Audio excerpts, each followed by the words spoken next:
가지고 계신 성경책 시편 99편 우리 1절에서 9절에 있는 말씀을 살펴보도록 하겠습니다. 그 중에서 1절에서 3절까지만 먼저 읽어보도록 하겠습니다. 시편 99편 1절에서 3절에 있는 말씀입니다. 주님께서 다스리시니 뭇 백성아 떨어라. 주님께서 구룹 위에 앉으시니 온 땅아 흔들려라. 시온에 계신 주님은 위대하시다. 마흔 백성 위에 우뚝 솟은 분이시다. 마흔 백성아 그 크고 두려운 주님의 이름을 찬양하여라. 주님은 거룩하시다. 세 번역으로 읽어드렸습니다. 주님의 은혜와 평강이 어느 때보다도 우리에게 그리고 우리나라와 전 세계에 임하기를 간절하게 빕니다. 주춤할 것 같았던 코로나19 바이러스가 전국적으로 확산되면서 불안 그 자체가 고조되고 있습니다.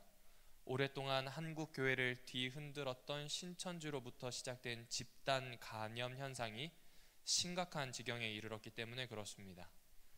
자신이 신천지라는 사실을 숨기려는 이들 때문에 방역에 더 큰 어려움을 겪고 있습니다. 미혹된 사람들은 반사회적 태도를 취하면서 그것을 믿음으로 치장하는 경우가 많습니다. 그들이 속히 현실을 마주볼 수 있기를 바랍니다. 그리고 큰 공포에 사로잡힌 대구 경북 지역 주민들에게도 주님의 손길이 함께 하시기를 기도합니다. 위기 상황을 벗어나기 위해서 국가적인 모든 역량을 동원해도 부족할 때인데 정략적으로 혹은 이해관계에 맞춰서 상대방을 비판하거나 움직이는 그런 사람들도 있습니다. 또한 종교인들 중에서는 코로나19가 교회를 박해한 우한시에 대한, 특별히 중국에 대한 하나님의 징벌이라는 말을 설교단상에서 퍼뜨리고 있습니다. 하나님의 심판이 그들 생각하기에는 당연히 인과관계처럼 보였던 모양입니다. 하지만 이런 말에 넘어가지 말아야 합니다. 위로부터 온 지혜처럼 보일지도 모르겠지만 사실은 이치를 가리는 무지일 뿐입니다. 사람의 불안함을 이용하여 정신적으로 지배하려는 이들, 또 마음이 온통 자기 이익에 쏠려 있으면서 입만 열면 거룩을 가장한 말들을 쏟아내는 이들을 경계해야 됩니다. 특별히 우리나라에서는 특별한 깨달음을 얻었다거나 혹은 계시를 받았다는 사람들이 심심치 않게 일어납니다. 대부분 이런 부류의 사람들은 우리 영혼을 도둑질하는 사람들입니다. 그들은 영적이라는 말을 사용하여서 사람들을 올가맵니다. 그들은 사람들의 마음에 두려움이라는 독을 주입시켜 마비시킵니다. 그러나 예수님께서는 내가 진정으로 너희에게 말한다. 양 우리에 들어갈 때에 문으로 들어가지 아니하고 다른 데로 넘어 들어가는 사람은 도둑이다 라고 성경에 기록해 두셨습니다. 신앙은 이성으로 미처 다 파악할 수 없는 신비한 면도 있지만 물상식과 맹목적인 믿음으로 신앙을 포장하려고 해서는 안 됩니다. 하나님이 우리에게 주신 건전한 이성을 활용하는 것이 책임 있는 그리스도인들의 태도이기 때문에 그렇습니다.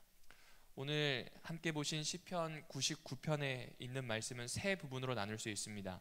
보시는 것처럼 3절, 5절, 9절을 보시게 되면 거기에는 주님은 거룩하시다, 주님은 거룩하시다, 주 우리 하나님은 거룩하시다 라고 하는 단어로 이어집니다. 이 시는 한마디로 표현해서 하나님의 거룩하심을 드러내고 싶어 합니다. 그래서 이 시가 매우 독특합니다. 또한 이 시는 유대인들이 가지고 있는 두 가지 전통을 드러냅니다. 지금 화면에서 보시는 것처럼 하나는 시내산 전통이고 하나는 시온산 전통입니다. 먼저 시온산 전통을 말씀드리겠습니다. 이 시온산 전통은 남방 유다의 예루살렘을 중심으로 삼고 있습니다. 성전, 법궤, 구룹 이런 것들이 자주 등장합니다. 그리고 하나님이 다윗과 맺으신 언약에 대해서 참으로 많이 강조합니다. 하지만 그 반대편에 있는 시내산 전통입니다. 북방 이스라엘이 가졌던 관점입니다. 출애굽이라고 하는 그런 사건에 바탕을 하고 있습니다. 그리고 시내산 전승은 주님의 보좌를 지탱하고 있는 두 기둥인 하나는 공의와 하나는 정의에 대해서 이야기합니다. 이는 시편 97편 초반부에서도 등장합니다. 그래서 시온산 전승은 지금 체제 안에서 생각하기에 다소 좀 보수적이라 할 수 있습니다. 성전 안, 율법 안에 대한 이야기들이 많기 때문에 그렇습니다. 반면에 시내산 전통은 변혁을 지향할 때가 많습니다. 그도 그럴 것이 노예였던 이스라엘 백성이 자유로워졌기 때문에 새로운 질서, 새로운 삶에 대한 이야기들, 그 사상을 그대로 가지고 있습니다. 이 두 전통은 유대 신앙생활에 있어서 경쟁적인 관계였습니다. 그런데 중요한 것은 시편 99편에서는 이 두 전통이 무리 없이 결합되어 있다는 겁니다. 이 두 전통을 이어주는 다리가 있는데 그것은 다름이 아니라 주님의 다스리심입니다. 이 주님의 다스리심이란 생각을 마음속에 품고 하나님을 경외하는 생각 때문에 시편 99편은 이 시내산 전통과 시온산 전통이 연결되어 있습니다. 그리고 시인은 온 백성, 온 땅을 향해 다음과 같이 말합니다. 시편 99편 1절입니다. 주님께서 다스리시니 뭇 백성아 떨어라.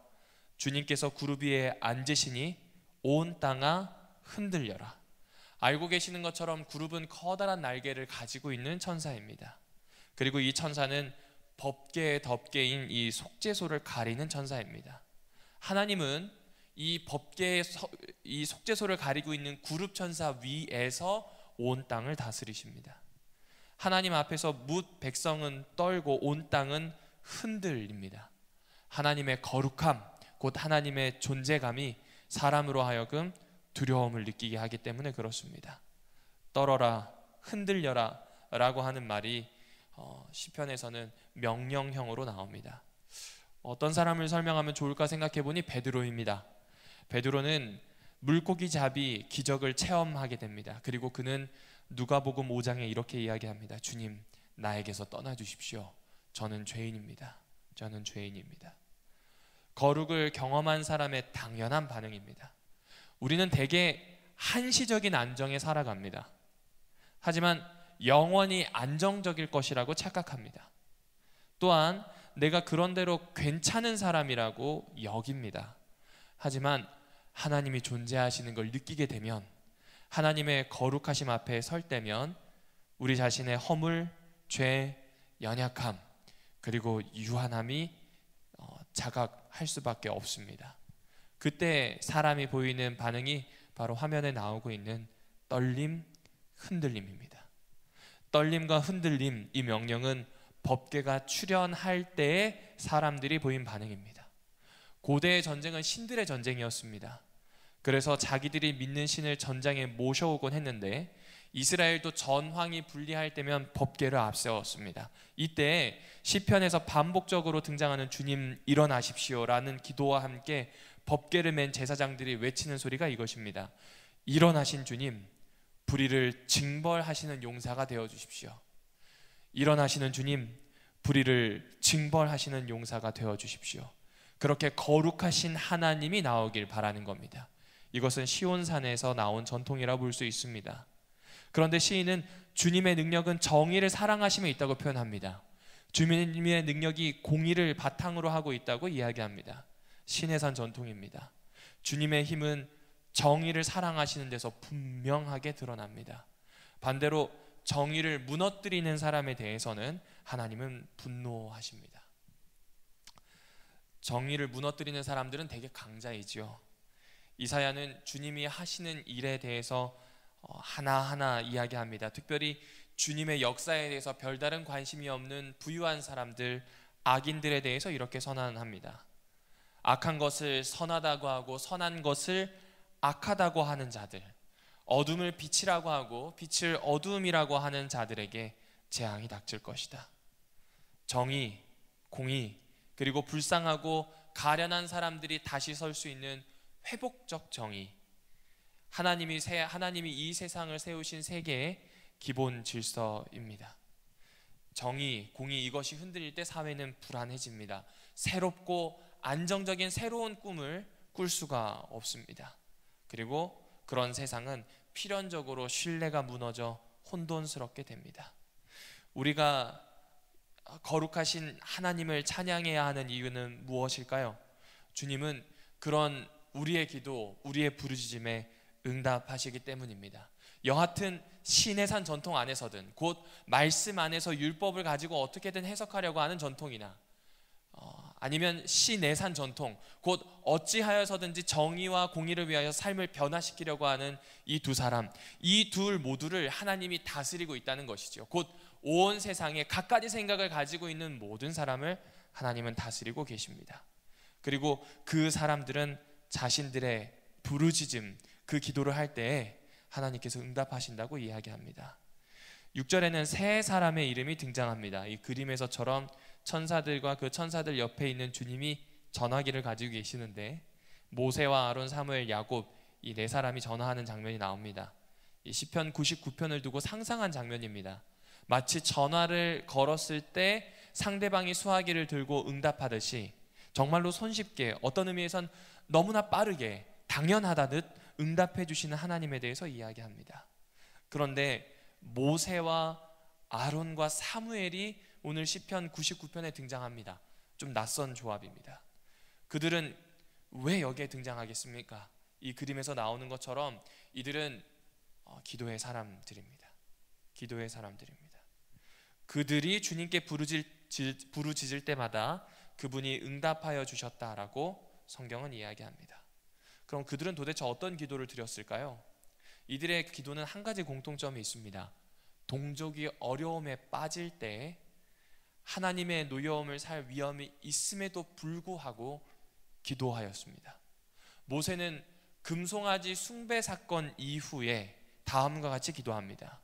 그러나 이제 주님께서 그들의 죄를 용서하여 주십시오. 그렇게 하지 않으시려면 주님의 거룩하신 책에서 저의 이름을 지워주십시오. 고라와 그의 무리들이 반역하였을 때 모세와 아론은 그 한가운데 서서 기도합니다. 하나님, 모든 육체에 숨을 불어넣어 주시는 하나님, 죄는 한 사람이 지었는데 어째 온 회중에게 진노하십니까? 사무엘은 하나님의 진노 가운데 있었던 이 백성들을 미스바로 다 모이게 합니다. 우리가 주님을 거역하여 죄를 지었습니다 라고 하는 기도를 이 사람이 선창합니다. 그리고 백성들도 함께 고백하도록 만듭니다. 하나님은 그 기도에 응답하셨습니다. 결국 하나님은 그 기도에 응답하셔서 오래 참으시는 사랑의 모습을 보여주십니다. 그리고 예언자들을 보내 하나님의 뜻을 전하심으로 참된 길에서 벗어나지 않도록 만들어주신 겁니다. 지금 우리 현실도 이런 사람이 필요합니다. 시온산 전통이든 시내산 전통이든 진보든 혹은 보수든 내가 누군가를 좋아하든 안 좋아하든 상관없습니다. 우리는 지금 어떤 모양으로 어떤 상황에 처해 있든지 간에 이런 기도의 사람이 되어야 합니다. 우리 민족의 아픔과 세계의 아픔을 두고 기도할 수 있는 사람이 되어야 한다는 것이지요. 그리고 무엇보다 하나님께서는 이런 기도의 사람을 부르고 계십니다. 기도의 사람으로 서야 하는 이유가 무엇이겠습니까? 문제가 있을 때 문제만 골똘히 보면 불안한 마음만 커집니다. 그리고 이 불안한 마음은 불안이라고 하는 것이 자꾸 커지면서 힘이 생기게 됩니다. 우리가 해야 되는 것은 기도입니다. 가장 일상적인 일들의 눈을 돌리고 그 일을 통해서 희망의 공간을 찾아내는 노력이 필요한데, 이것은 문제에 집중하는 것이 아니라 기도에 집중할 때 일어나는 일입니다. 불안의 태풍이 불어올 때 그 불안에 내 마음을 맡기고 골똘하지 않기로 결심하는 것이지요. 대신 나의 일상 속에 있는 아주 작은 일, 그 일에 마음을 집중하는 겁니다. 그러면 마치 안개처럼 불안이 거쳐지는 겁니다. 그래서 기도해야 합니다. 불안은 바위가 아니라 안개에 가깝기 때문에 그렇습니다. 맞습니다. 지금 1700명 이상이 감염되었고 여기저기에서 소그룹, 대그룹 할 거 없이 불안한 상황입니다. 그리고 과학적으로 보아도 너무나 엄중한 상황입니다. 그럼에도 불구하고 그 사실을 보는 나의 눈이 불안 안에만 잠식된다면 우리는 아무것도 할 수 없을 겁니다. 우리가 가지고 있는 아픔에만, 우리가 가지고 있는 공포에만 잠식되고 있다면 우리는 아무것도 할 수 없을 겁니다. 하지만 이때 기도한다면 하나님께서는 응답하십니다. 그리고 하나님께서는 그 손을 움직이실 겁니다. 이때 잊지 말아야 되는 것이 하나 더 있지요. 하나님은 용서하시는 분이지만 불순종의 책임까지 면책해주지 않는다는 사실입니다. 용서는 참회를 전제를 합니다. 참회 없는 용서는 진짜 용서라고 할 수 없습니다. 디트리히트 본회퍼 목사는 값싼 은혜에 대해서 이렇게 말합니다. 값싼 은혜란 투매 상품인 은혜, 헐값에 팔리는 은혜, 헐값에 팔리는 위로, 헐값에 팔리는 성만찬, 교회의 무진장한 저장고에서 무분별한 손으로 거침없이 무한정 쏟아내는 은혜, 대가나 희생을 전혀 요구하지 않는 그런 은혜를 요구한다. 교회는 죄를 은폐해 주거나 덮개가 되는 곳이 아닙니다.